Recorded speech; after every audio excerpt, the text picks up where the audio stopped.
सहर्ष स्वागत आहे। दिनांक 3 मे 2026 रोजी पुण्यात शिक्षण संजीवनी विशेषांक प्रकाशन व कवी संमेलन सोहळा मोठ्या उत्साहात संपन्न झाला। यावेळी सोहळ्याचे अध्यक्षस्थान ज्येष्ठ साहित्यिक, कवी व वक्ते मान्य श्री भारत सातपुते सर यांनी भूषवले। आपल्या अध्यक्ष भाषणातून त्यांनी शिक्षण संजीवनी हे मासिक साहित्यिक, कवी व शिक्षकांसाठी मुक्त व हक्कांचे व्यासपीठ असून शासनाच्या प्रत्येक कार्यालयात व राज्यातील प्रत्येक ग्रंथालयात हे मासिक उपलब्ध असण्याची गरज व आवश्यकता असल्याचे मत व्यक्त केले। कविता ही केवळ अभिव्यक्ती नसून समाज परिवर्तनाची ताकद आहे असे सांगत त्यांनी नवोदित कवींना सातत्याने लेखन करण्याचे आवाहन केले।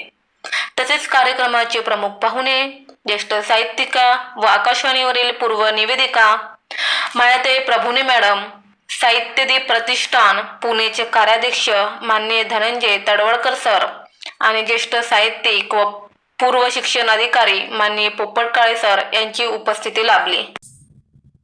आणि शिक्षण संजीवनी मासिकबद्दल पाहुण्यांनी मत व्यक्त केले। आजच्या काळात शिक्षण संजीवनी सारखे मासिक समाजाला नवी दिशा देत आहे असे मायाताई प्रभुने मॅडम यांनी म्हटले। धनंजय तडवळकर सरांनी सांगितले, अशा उपक्रमांमुळे साहित्याची चळवळ अधिक बळकट होत असल्याचे मत व्यक्त केले। माननीय पोपटकाळे सरांनी सांगितले, नव्या पिढीतील कवींच्या लेखणीतील कौतुक केले व राज्यातील प्रत्येक शाळेत या मासिकाची गरज आहे असे सांगितले। कार्यक्रमात शिक्षण संजीवनी मे विशेषांकांचे प्रकाशन मान्यवरांच्या हस्ते करण्यात आले। या विशेषांकांमध्ये महाराष्ट्र दिन व कामगार दिनानिमित्त महाराष्ट्राविषयी, कामगाराविषयी विचारधारणा तसेच शिक्षण संस्कार, सामाजिक जाणीवा आणि साहित्यिक विचारांचा समावेश असून तो वाचकांसाठी प्रेरणादायी ठरेल असा विश्वास आयोजकांनी व्यक्त केला। तसेच संपादक देविदास लिमजे सर, संपादन सदस्य दत्तात्रय उबे सर, राजेंद्र सगर सर यांनी मान्यवरांचा यशोचित्र सन्मान ग्रंथ व शाल देऊन सन्मानचिन्ह देऊन स्वागत केले।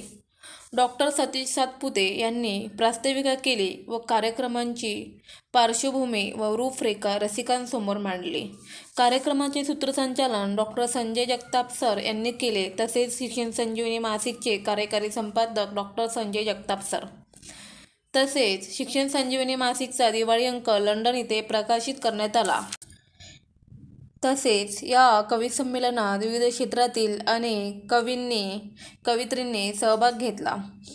सहभागांची नावे स्वाती गायकवाड, सुशील अंबोरे, ज्योती मनोहर, रामचंद्र पाचुनकर, डॉक्टर नरेंद्र दीक्षित, मुकिंदा बुंबाडकर, नीला चित्रे, कावेरी देवकर, शुभदा अभयंकर, सचिन तोंगडे, डॉक्टर गणेश पुंडे, सीमा माने, योगेश मोरे, डॉक्टर अमोल कस्तुरे, लक्ष्मण चव्हाण, मोतीराम गावडे, योगिता कोटेकर, स्नेहा खडसे, राहुल काळे, रेणुका आशिष, अमृता देसरडा, संतोष मोरे, रामदास पिल्ले, कामिनी खाने, विराज एटम, रोशनी कडू, अमोल फड, ऋषिकेश गांगुडे, राजेश लोंढे, कार्तिक झेंडे, विजय आगलावे।